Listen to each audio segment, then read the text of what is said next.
Imagine sitting in the most expensive restaurant in the city, staring at a $12,000 bill you can't pay, and realizing your own parents left you there on purpose, just to prove you're a failure.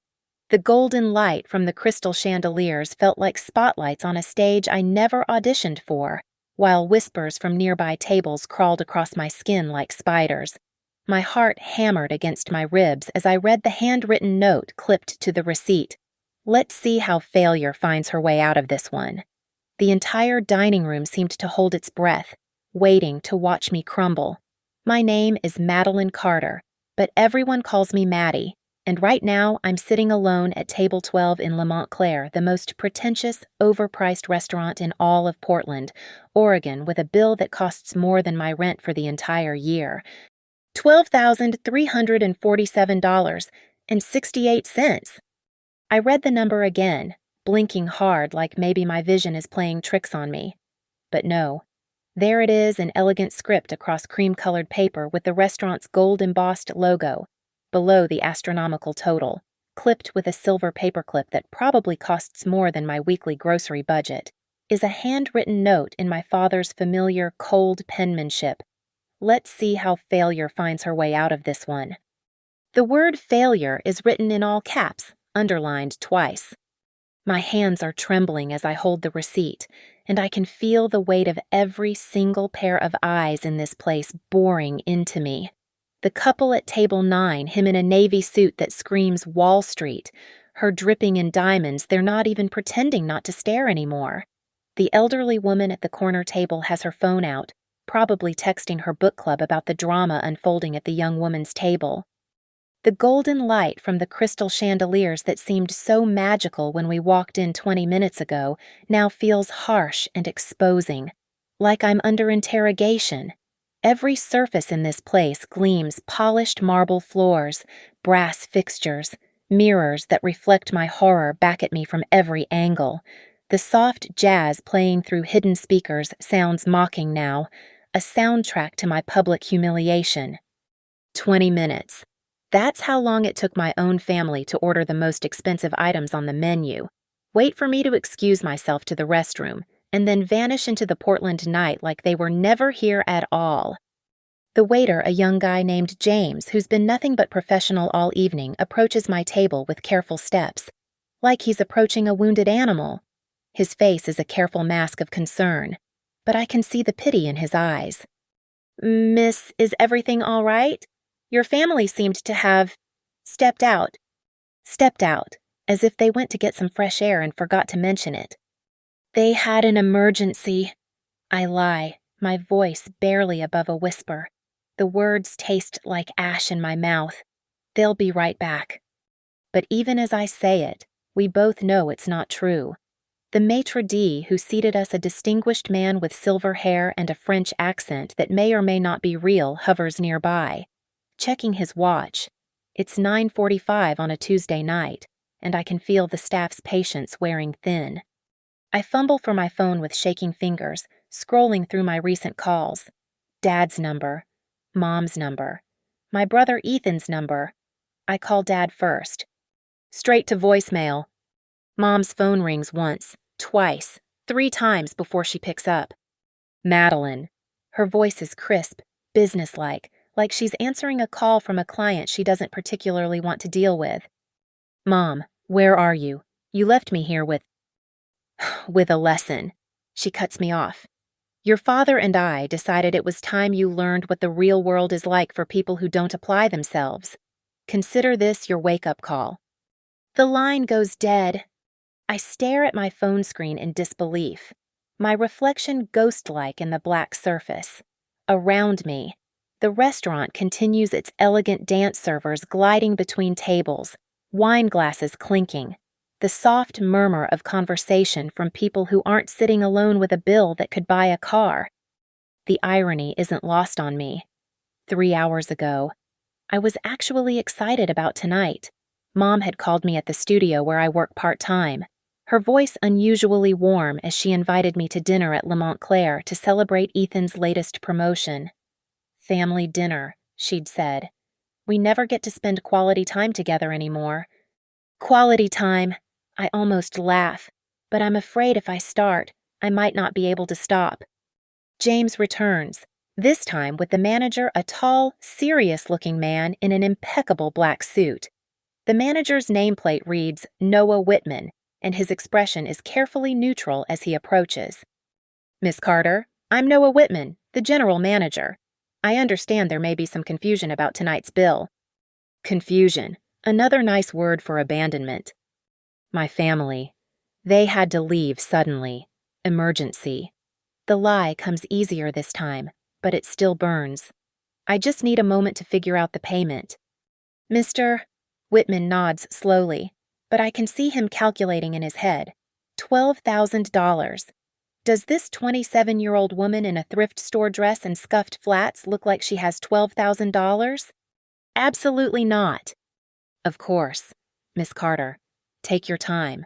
Perhaps there's someone you could call. Someone I could call? The problem is, the people who could afford to bail me out of this nightmare are the same people who put me in it. And everyone else I know, my co-workers at the design studio. My friend Sierra, who's still paying off student loans. My neighbor, Mrs. Patterson, who clips coupons and waters down her milk to make it last longer. They're all living paycheck to paycheck just like me. I'm trapped, and my parents know it. This isn't just about money. It's about proving their point, once and for all, that I am exactly what they've always said. I am a disappointment, a failure, someone who will never measure up to their standards or their success. The note burns in my hand like evidence of my inadequacy, and for a moment, I can almost hear my father's voice. Let's see how failure finds her way out of this one. Well, Dad, I think grimly as I look around the restaurant that's become my prison. Let's find out. Sitting here with this impossible bill. Memories flood back like a dam bursting. My parents, Richard and Elaine Carter, didn't become successful by accident. They built their advertising and marketing empire on the West Coast through sheer ruthlessness, and they applied that same cold calculation to raising their children. I was 8 years old the first time they left me somewhere as a lesson, summer camp in the mountains of Oregon, where I arrived with a single backpack containing 2 changes of clothes and no sleeping bag, no toiletries, no snacks that every other kid seemed to have in abundance. Figure it out, Dad had said as he drove away, leaving me standing in the dirt with my pathetic little bag. Successful people adapt. I spent that week borrowing toothpaste from other campers and sleeping on bare cabin floors while my bunkmates whispered about the weird girl whose parents didn't love her enough to pack properly. When they picked me up, Mom inspected my mosquito-bitten arms and tangled hair with clinical detachment. Well, she said, at least you didn't die. That's something. The lessons never stopped. When I won second place in the state science fair in 5th grade, Dad's response was to tape the silver medal to my bedroom door with a note, "First place or nothing. Try harder."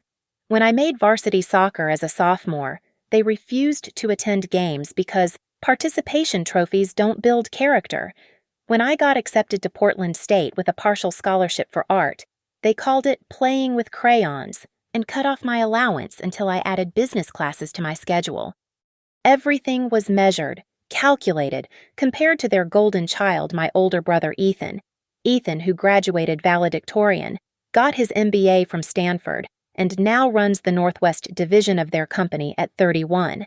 Ethan, who can do no wrong, who inherited Dad's sharp business instincts and Mom's ability to charm clients while simultaneously crushing competitors. Why can't you be more like your brother became the soundtrack of my adolescence. Ethan never had to prove himself. Success seemed to follow him like a loyal dog. Meanwhile, I was the family disappointment, the creative one they tolerated with barely concealed disdain. Even my college years weren't safe from their manipulation. They paid my tuition, but in installments, and only after I submitted monthly reports on my grades, my social activities, my career plans. One semester, when I switched my major from business to interior design, they forgot to pay housing fees until I was facing eviction. The message was clear: conform or suffer. The financial control was perhaps their most effective weapon. They gave me enough to survive, but never enough to feel secure. never enough to say no to their demands. Every dinner invitation came with strings attached. Every family gathering was an opportunity for them to remind me of my place in their hierarchy. And tonight's dinner, I should have seen it coming. The call from Mom this afternoon had been too warm, too inviting. "We never get to spend quality time together anymore, sweetheart. And Ethan just got promoted to regional director. We should celebrate as a family." Family, what a joke. The conversation during dinner replays in my mind now like a horror movie I can't turn off. Dad's voice, smooth and calculating as he discussed the wine selection. "This Bordeaux costs more per bottle than some people make in a month. But then again, some people don't understand the value of excellence." Mom's laugh, crystalline and sharp. "Speaking of value, Madeline, how's that little art project of yours still playing house with furniture arrangements?" Ethan's contribution, delivered with that practiced smile he uses on difficult clients. "Well, at least she's employed, even if it's just part-time. That's something.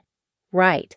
Like those advertising campaigns nobody wants to invest in, they serve a purpose, even if it's just to show us what doesn't work." They'd circled me like vultures, each comment designed to draw blood.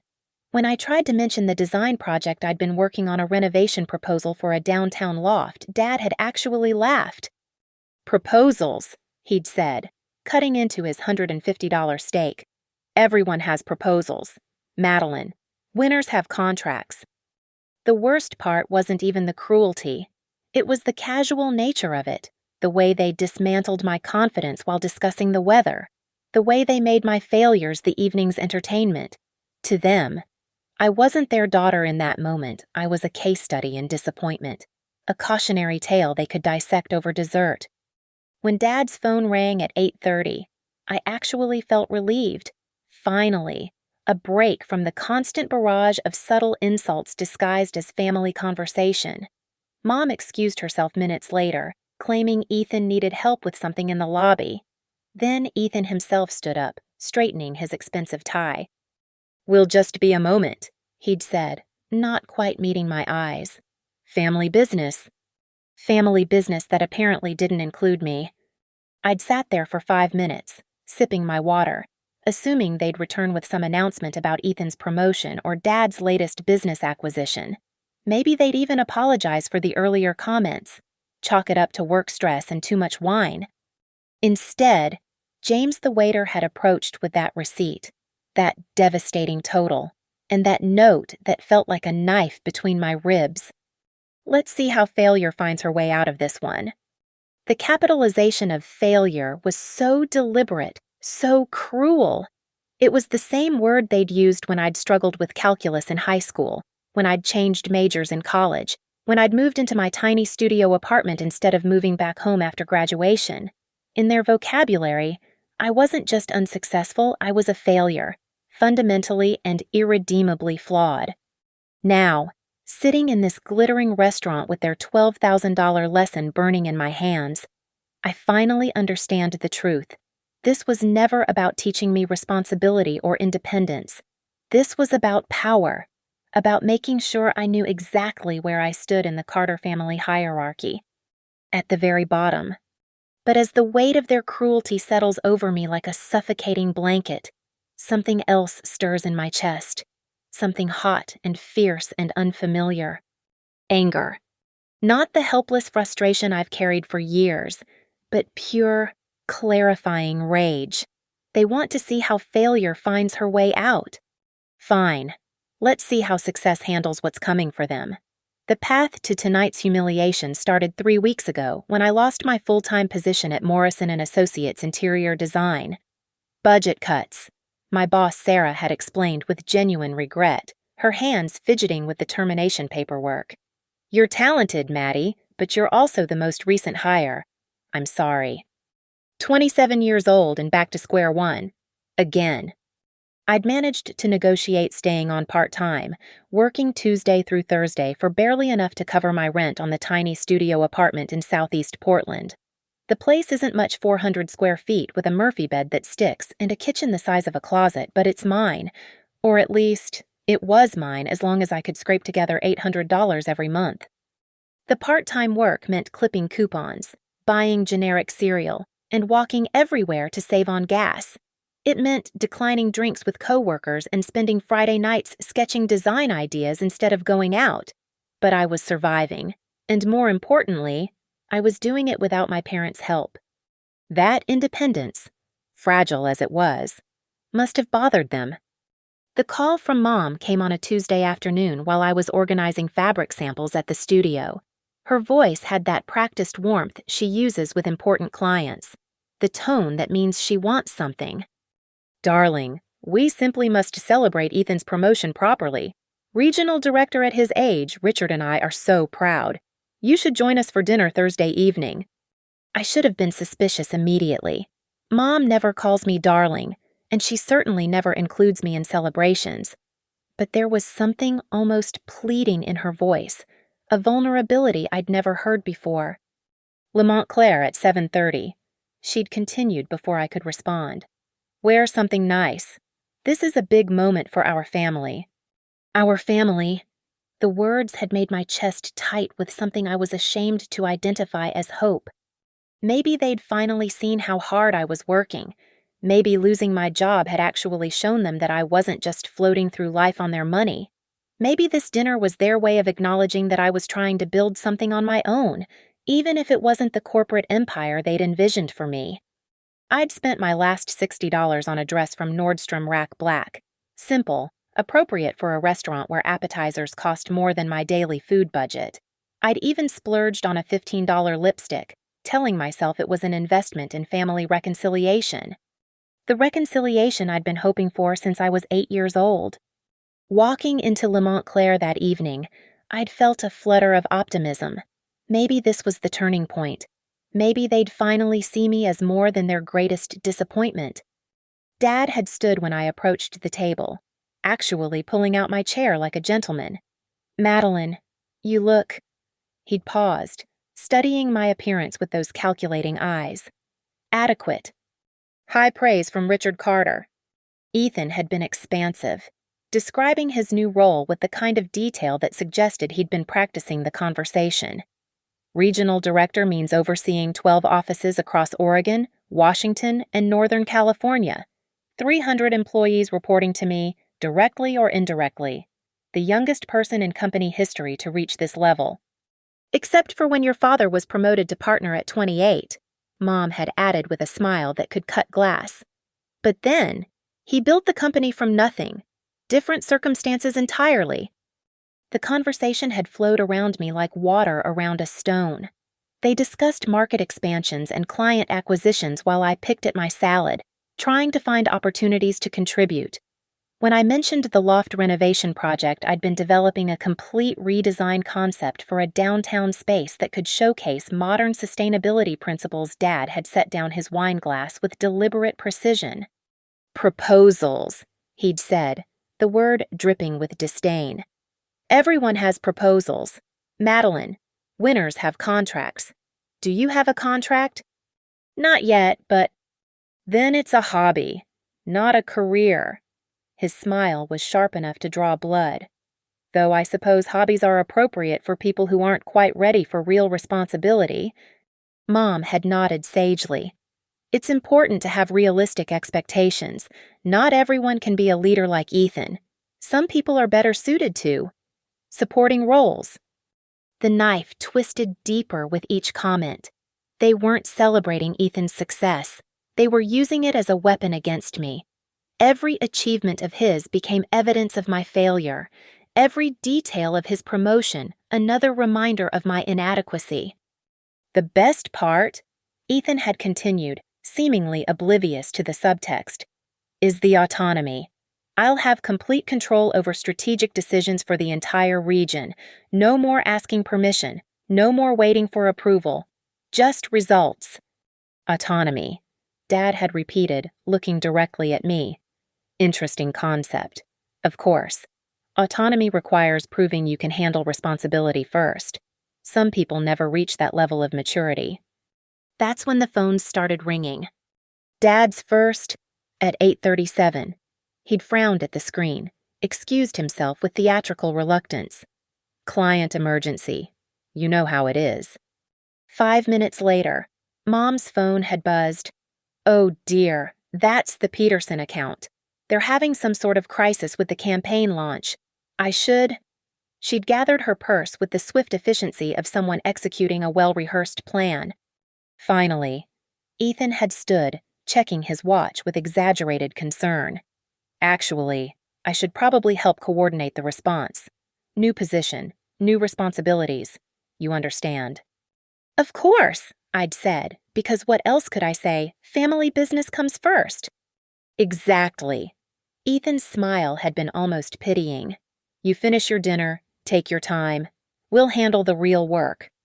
They'd left in a cluster of expensive cologne and urgent whispers, their designer shoes clicking across the marble floor with military precision. I'd watched them disappear through the lobby, still believing they'd return once their crisis was resolved. I'd actually felt proud of them in that moment. My family, handling emergencies with grace and expertise. Maybe when they came back, they'd apologize for cutting the evening short. Maybe Dad would even ask about my design project with genuine interest. Instead, James had appeared with that receipt, that devastating total, and that note that made everything crystal clear. There was no client emergency, no Peterson account crisis, no urgent family business that required 3 people to handle. There was only me, sitting alone with a $12,000 bill and the crushing realization that this had been their plan all along. Not celebration, but humiliation. Not inclusion, but exile. Not family dinner, but public execution. They'd orchestrated every detail, the expensive wine, the elaborate courses, the perfectly timed exits. They'd turned my hope against me, weaponized my desire for acceptance, and left me drowning in debt as proof of their ultimate point. I was exactly what they'd always said I was, a failure who would never be good enough for the Carter family legacy. But as I sit here with their cruel lesson burning in my hands, I realize they've made one critical miscalculation. They've finally pushed me far enough to push back. Noah Whitman returns to my table at exactly 10:15, his professional smile slightly strained around the edges. Behind him, I can see other staff members glancing in my direction, the hostess whispering to a server, the sommelier checking his watch. Le Montclair closes at 11 on weeknights, and I'm becoming the problem customer who won't go away. Miss Carter, I hate to press, but we do need to settle the bill this evening. Perhaps there's a family member who could assist. The irony of his suggestion makes me want to laugh hysterically.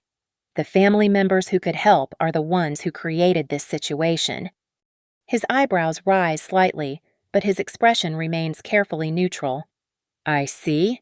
In that case, we can discuss payment arrangements, but I'm afraid we can't allow the bill to go unpaid indefinitely.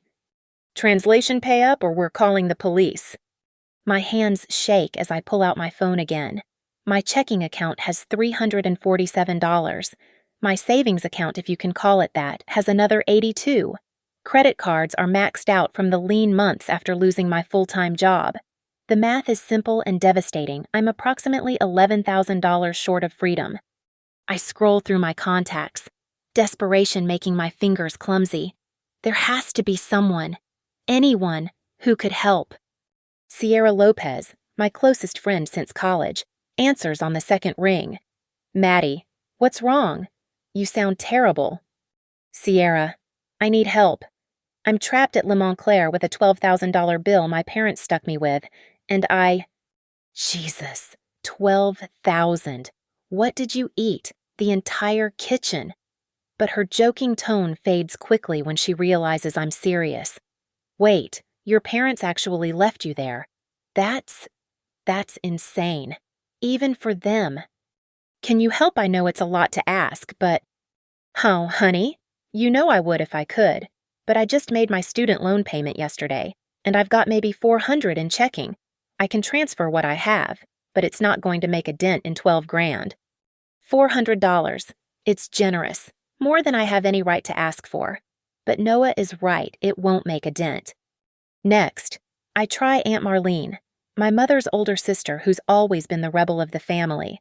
Marlene never approved of my parents' harsh methods. but she's also never directly intervened. The call goes straight to an international voicemail message.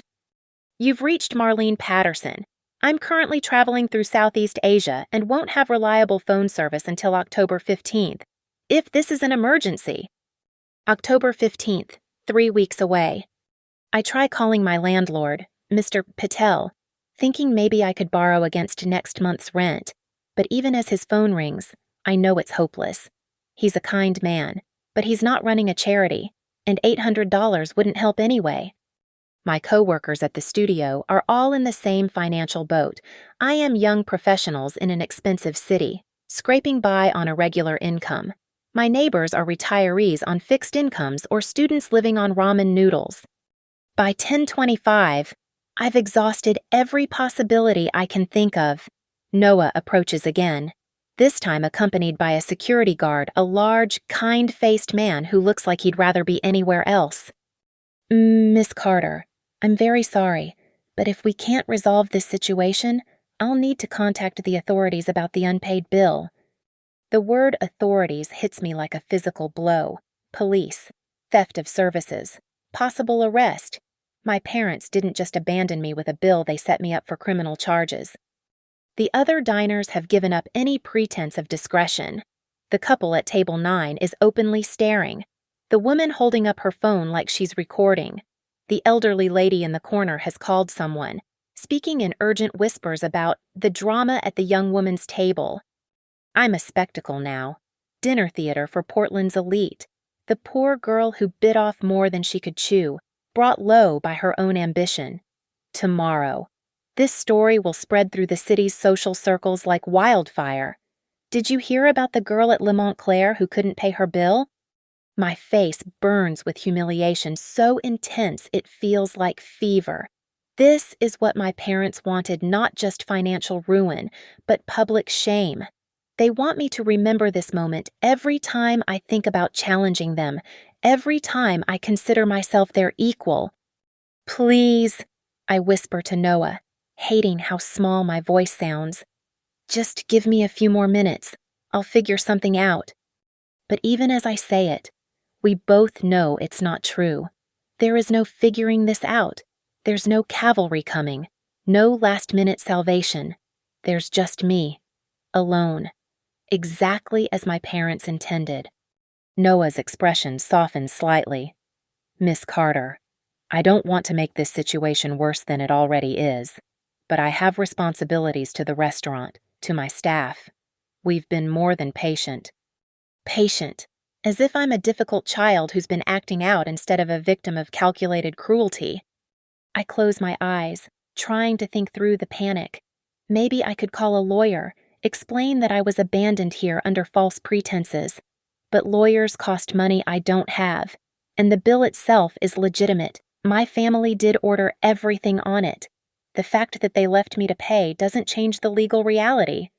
Maybe I could ask Noah about washing dishes, working off the debt.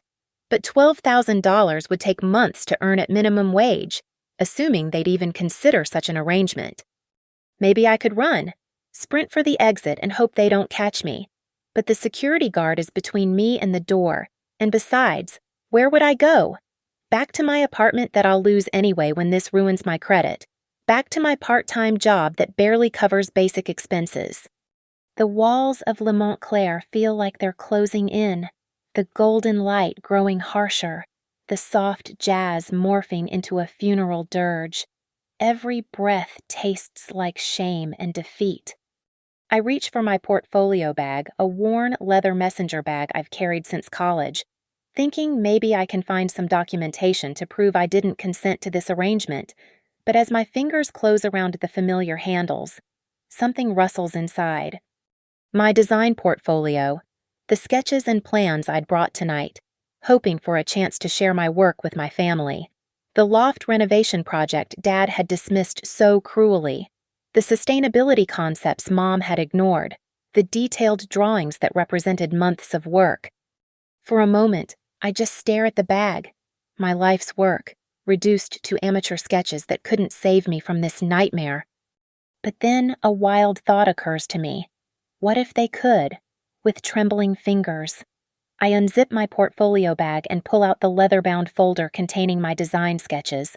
The paper feels fragile between my hands, like hope itself might crumble if I'm not careful. Mr. Whitman, I say, my voice steadier than I expected. I know this sounds desperate because it is, but I'm a designer.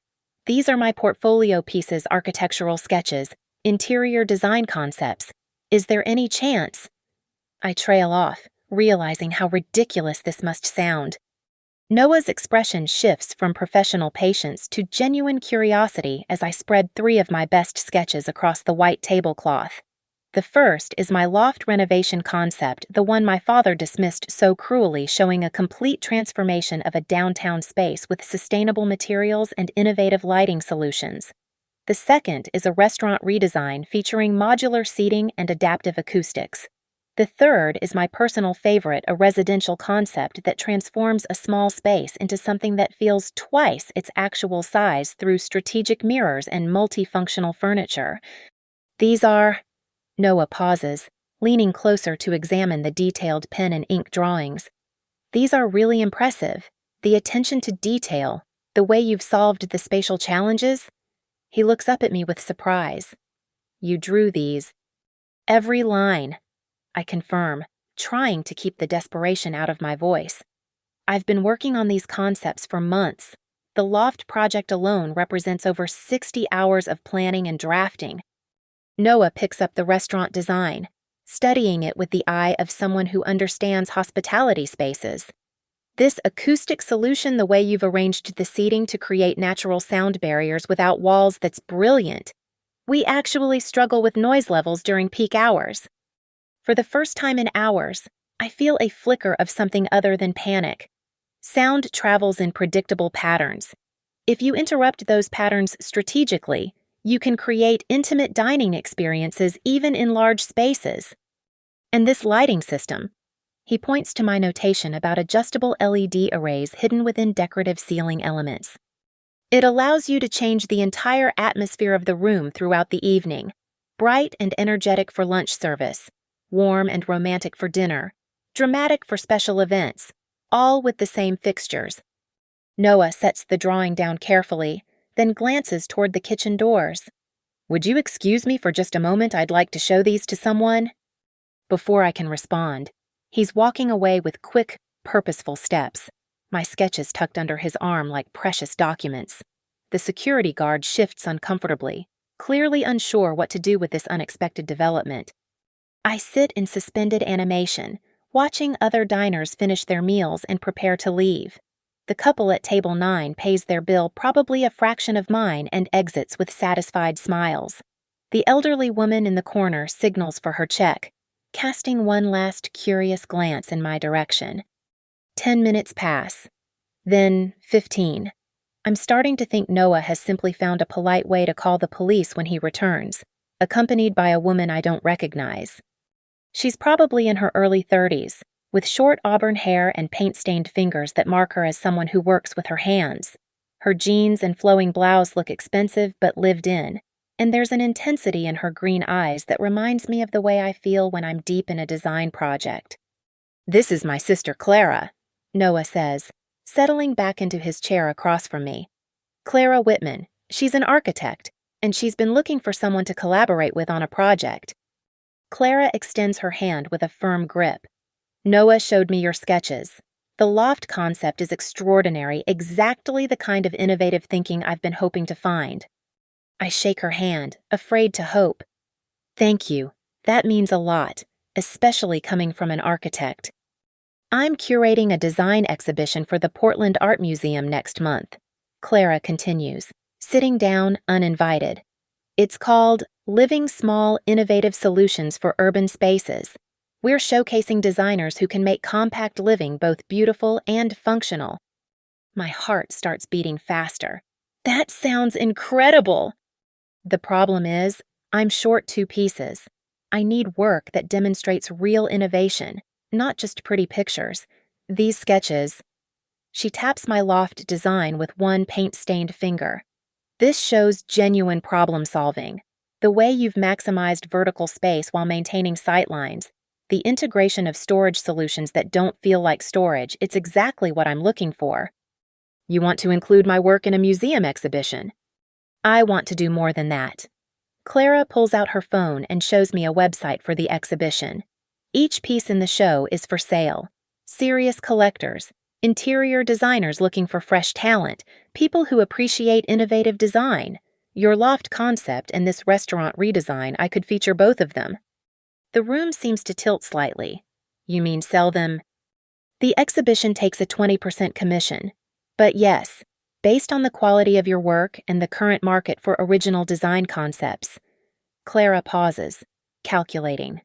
I could list the loft piece at $4,000 and the restaurant design at $2,500. If they sell, and I think they will, you'd walk away with $5,200. $5,200. Not enough to cover the full bill, but enough to make a significant dent. Enough to show Noah that I'm serious about finding a solution. But there's a catch. Clara continues. I need the final presentation quality versions by tomorrow afternoon. These sketches are beautiful, but for the exhibition, I need them professionally rendered clean lines, precise measurements, maybe some color work to show material choices. Tomorrow afternoon, I calculate quickly if I work through the night, skip sleep entirely. I could probably finish both pieces by Clara's deadline. It would mean using every artistic skill I've developed over the past 5 years. But it's possible. I can do that, I say, surprised by the conviction in my own voice. Clara smiles for the first time since sitting down. I hoped you'd say that. But here's the even better news. I'm so confident these will sell that I'm willing to pay you in advance tonight. $2,500, cash, against future sales. $2,500. Combined with Sierra's $400, that would cover almost a quarter of the bill. Still not enough, but significant progress toward a solution. There's one more thing, Noah adds, and I can see something shifting in his expression. Clara mentioned this exhibition to our regular customers, and there's been a lot of interest. Mrs. Holloway at table 15, she and her husband are major collectors of contemporary design. When I told her what was happening here tonight, she asked to see your work. I follow his gaze to table 15, where an elegant couple in their 60s sits finishing their dessert. The woman, Mrs. Holloway, catches my eye and raises her wine glass in a small toast. She wants to meet you. Noah continues. Both she and her husband have been following the Portland design scene for years, if they like your work. The implication hangs in the air like a lifeline. Maybe. Just maybe, this nightmare could become something else entirely. For the first time since my parents walked out, I feel something other than despair. Not quite hope, not yet, but possibility. The sketches that my father dismissed as worthless hobbies might actually save me. Clara pulls out her checkbook and writes with decisive strokes. $2,500, she says, tearing off the check and sliding it across the table. Consider it a commission advance. I have an excellent feeling about tomorrow's sales. My hands shake as I take the check, staring at the numbers that represent more money than I've seen in months. It's real Clara Whitman's name printed in elegant script, the amount written in both numbers and words, signed with a flourish that speaks of confidence and success. Thank you, I whisper, but the words feel inadequate for what this moment means. Don't thank me yet, Clara says with a grin. Thank me when you're featured in Architectural Digest. Noah stands and gestures toward table 15. Mrs. Holloway is waiting. Are you ready? I gather my sketches with newfound care, treating them like the valuable assets they apparently are, rather than the desperate last resort they felt like 20 minutes ago. As we walk across the restaurant, I'm acutely aware that every eye in the place is following us. But instead of feeling like a spectacle, I feel like I'm walking toward something important. Grace Holloway is exactly what I imagine when I think of Portland's cultural elite silver hair styled in a perfect bob, understated jewelry that probably costs more than my car, and eyes that seem to catalog every detail they encounter. Her husband Martin is distinguished in that effortless way that comes from generations of good breeding and careful education. Mrs. Holloway, Mr. Holloway, Noah says with the deference reserved for valued customers. I'd like you to meet Madeline Carter, the designer I mentioned.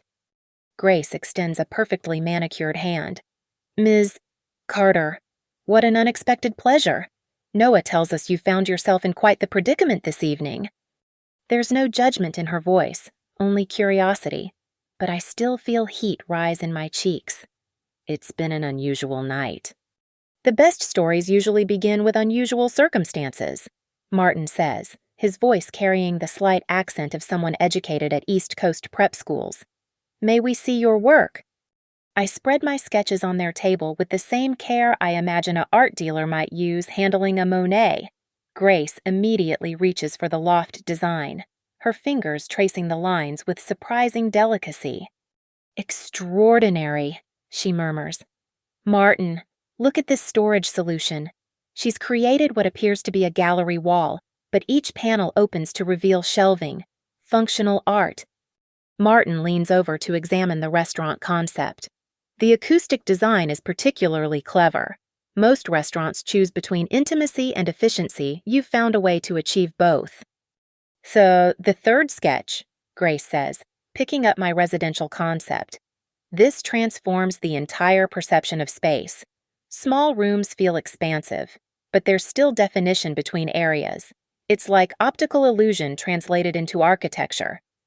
They examine each piece with the intensity of serious collectors, pointing out details I'd forgotten I'd included, discussing technical aspects with the fluency of people who understand both art and design.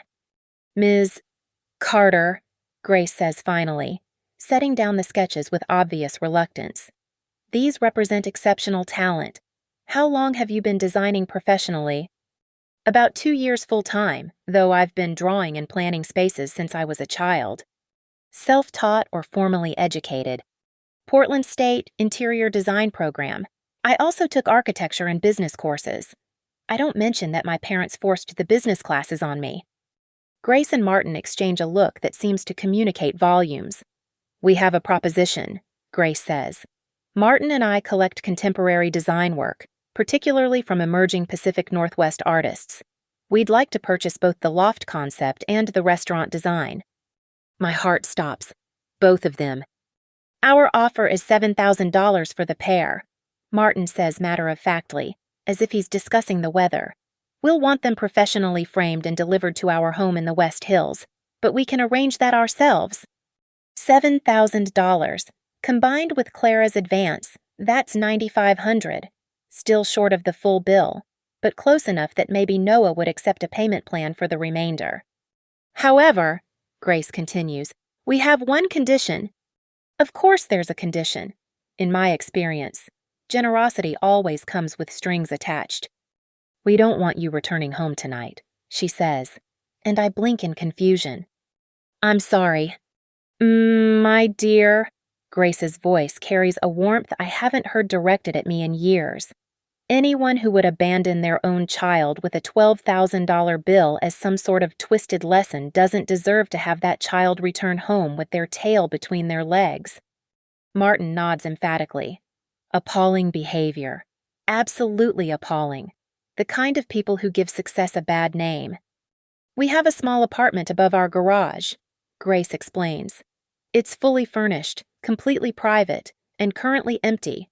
Our daughter used it during graduate school, but she's been in New York for 3 years now.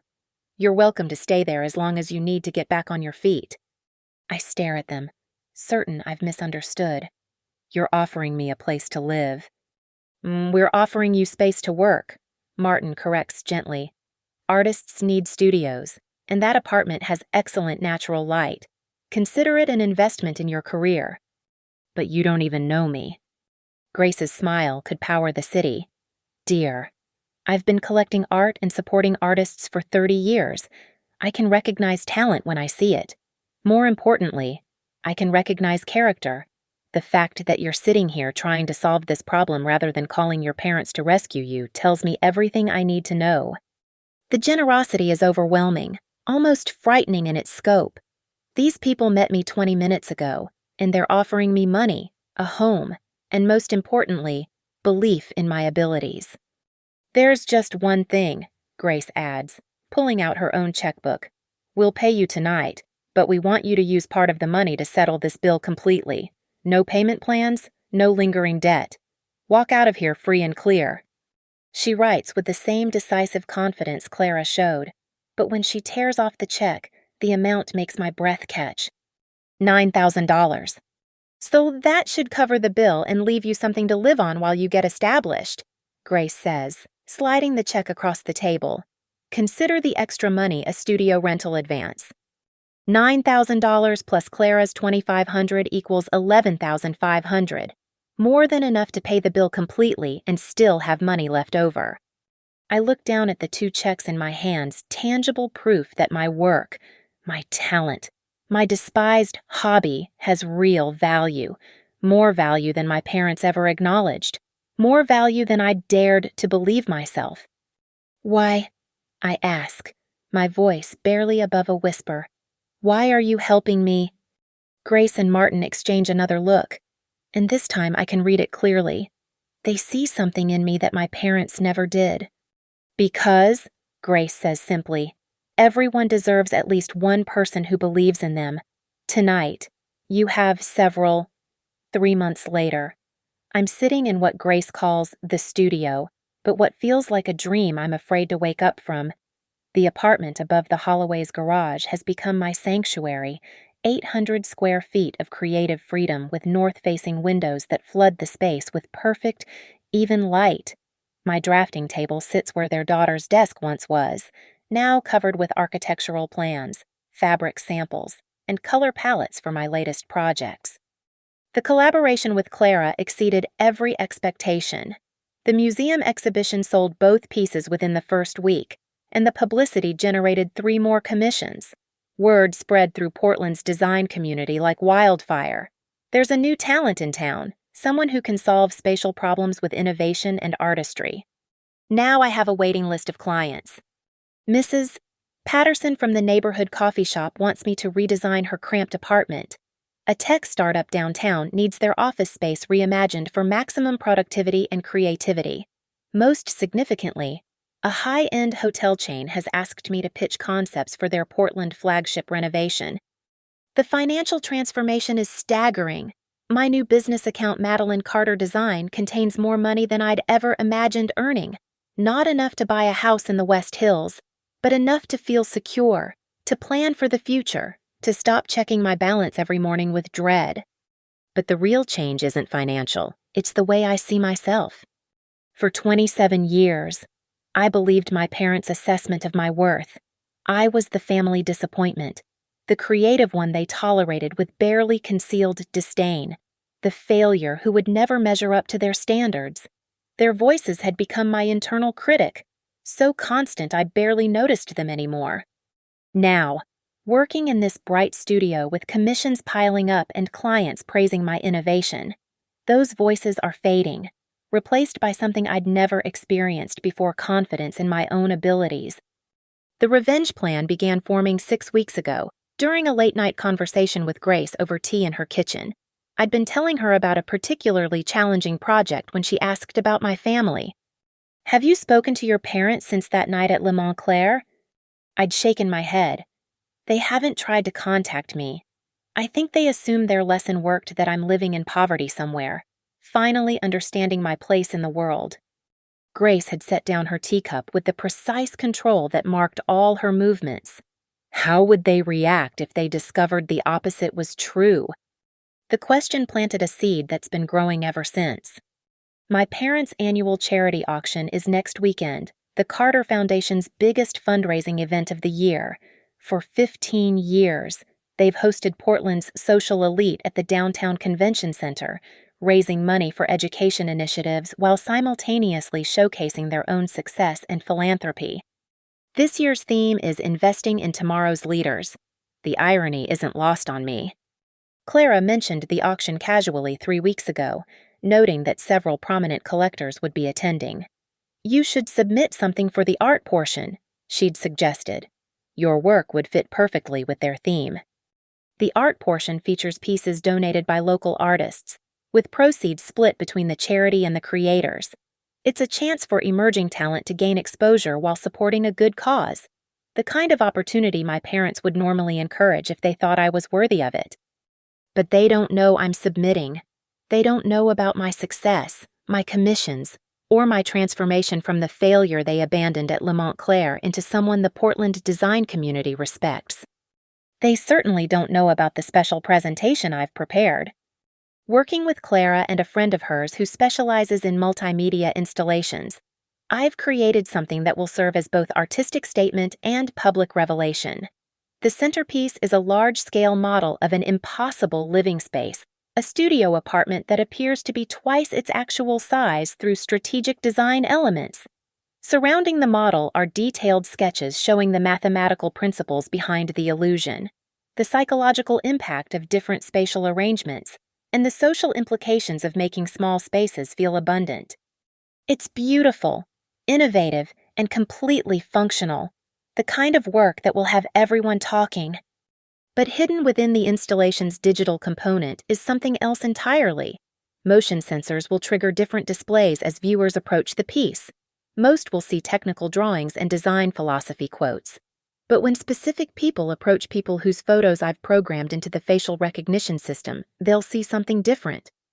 They'll see security camera footage from Le Montclair, showing 3 well-dressed people abandoning a young woman at a restaurant table. They'll hear audio recordings of cruel dinner conversation, voices discussing failure and disappointment while expensive wine flows. They'll see the handwritten note that accompanied a $12,000 bill. Let's see how failure finds her way out of this one. And finally, they'll see what happened next. The collaborations, the sales, the commissions, the success built on the very talent they dismissed as worthless hobby. The installation is titled Impossible Spaces: How Limitation Becomes Liberation, but for 3 specific viewers, it will be something else entirely a reckoning. Grace knows about the plan, of course. She's been invaluable in helping me understand the social dynamics of the auction, the importance of timing and presentation. Martin has offered legal advice about defamation, apparently. As long as everything I show is factually accurate and I'm not making false statements, I'm protected by both truth and artistic expression. Public humiliation is a dangerous weapon, Grace warned me last week. Make sure you're prepared for the consequences. I am prepared. I've been preparing for 3 months, building not just a revenge plot but a foundation strong enough to withstand whatever fallout follows. My business is established, my reputation is growing, and most importantly, I know my own worth now. The auction is in 3 days. My installation was delivered to the convention center this morning, programmed and tested and ready to transform the Carter Foundation's celebration into something very different. For 15 years, my parents have used this event to showcase their success, their philanthropy, their position in Portland society. This year, they'll discover that the daughter they tried to destroy has not only survived, but thrived. And everyone they know will be watching when it happens. The failure they created is about to become their biggest mistake. The Portland Convention Center buzzes with the energy of 500 well-dressed guests, champagne glasses clinking against the backdrop of polite conversation and restrained laughter. The Carter Foundation's annual auction has drawn the city's elite tech entrepreneurs, real estate moguls, arts patrons, and political figures all gathered to celebrate investing in tomorrow's leaders. I stand near my installation wearing a midnight blue dress that Grace helped me select, watching my parents work the room with practiced efficiency. Dad commands attention in his perfectly tailored tuxedo, discussing market trends with a cluster of potential investors. Mom glides between groups like a social butterfly, her silver gown catching the light as she air kisses cheeks and compliments other women's jewelry. Ethan holds court near the bar, regaling admirers with stories about his latest corporate conquests. They're in their element, these Carter family titans, radiating success and philanthropy in equal measure. They haven't noticed me yet. Why would they? In their minds, I'm probably living in some squalid apartment, working minimum wage jobs, finally understanding the consequences of my inadequacy. My installation draws steady crowds throughout the evening. Impossible Spaces captivates viewers with its combination of architectural innovation and psychological insight. The model apartment transforms before their eyes, seeming to expand and contract based on viewing angle and lighting conditions. Critics from the Portland Art Review praise its revolutionary approach to spatial design. Collectors inquire about commissioning similar pieces. But I'm waiting for 3 specific viewers. At 9:47, it happens. Mom approaches first, drawn by the growing crowd around my piece. She studies the model with professional interest, probably calculating its monetary value for the auction's final totals. When she steps into the sensor range, the hidden cameras capture her face, and the system responds. The digital display shifts. Security footage from Le Montclair fills the screen, grainy but unmistakable images of 3 figures abandoning a young woman at an elegant restaurant table. Audio follows, crackling through hidden speakers. Let's see how failure finds her way out of this one. Mom's champagne flute slips from her fingers, shattering against the marble floor. The crowd turns to look, concern replacing polite interest as she staggers backward, her face drained of color. Dad arrives moments later, drawn by the commotion. "Elaine, what's—" He stops mid-sentence as he sees the screen, sees himself walking away from that table 3 months ago, leaving his daughter with a debt designed to destroy her. The footage transitions to new images, newspaper clippings about my museum exhibition, photos from client meetings, my business license documentation, bank statements showing the growth of Madeline Carter Design, a timeline of success built on the ruins of their cruelty. Ethan pushes through the crowd just as the audio shifts to dinner conversation from that night, his voice, clear and cutting. Like those advertising campaigns nobody wants to invest in, they serve a purpose, even if it's just to show us what doesn't work. The installation's final sequence begins. Photos of my current projects, testimonials from satisfied clients, reviews from design publications. The failure they created becoming everything they claimed she could never be. Limitation becomes liberation. The display concludes, when you stop believing other people's definitions of your worth. The crowd has gone silent. 500 guests stand frozen, champagne glasses suspended halfway to lips, conversations dying mid-sentence. Everyone recognizes the Carters, recognizes the voices, recognizes the calculated cruelty on display. I step forward, my heart hammering but my voice steady. "Ladies and gentlemen, I'm Madeline Carter, the artist behind this installation. 3 months ago, my family left me at Le Montclair with a $12,000 bill as a lesson in failure. Tonight, I'm donating the proceeds from this piece's sale, $15,000, to the Portland Youth Support Foundation, an organization that helps young people overcome family-based emotional abuse." The silence stretches like a held breath. Then Grace Holloway begins clapping, her applause sharp and decisive in the quiet space. Martin joins her, then Clara, then others throughout the crowd. Not everyone, some guests slip toward the exits, uncomfortable with the public nature of this family drama, but enough to make the point. My parents stand frozen in the center of the crowd, their carefully constructed social personas crumbling in real time. Several business associates edge away from them, creating visible distance.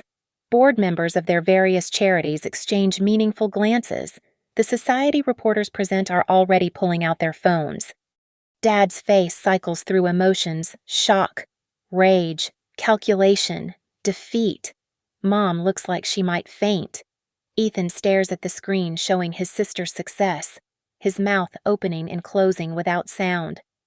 The Carter Foundation has always claimed to invest in tomorrow's leaders. I continue, my voice carrying clearly through the convention center's excellent acoustics. Tonight, you've seen what happens when a family chooses destruction over investment, cruelty over encouragement. You've also seen what's possible when people believe in talent rather than trying to destroy it. I turn to face my parents directly for the first time in 3 months. "Thank you for the lesson, Dad. It just wasn't the one you intended to teach." The crowd begins to disperse, conversations resuming in urgent whispers. Several prominent families, people whose opinions matter in Portland's social hierarchy, approach to congratulate me on both my artistic achievement and my courage. Others pointedly avoid my parents as they make their way toward the exits. Grace appears at my side, her smile fierce with pride. Well done, my dear. Well done indeed. As the evening winds down and the last guests filter out, I watch my parents gather near the coat check. They look smaller somehow, diminished by the public revelation of their private cruelty. Dad's political aspirations, Mom's social climbing, Ethan's corporate networking, all of it will be colored by tonight's events. They chose to define me by my failures. Tonight, I redefined them by theirs. The failure they tried to create has become their biggest mistake, and everyone who matters in Portland now knows exactly who the Carter family really is behind their philanthropic facade.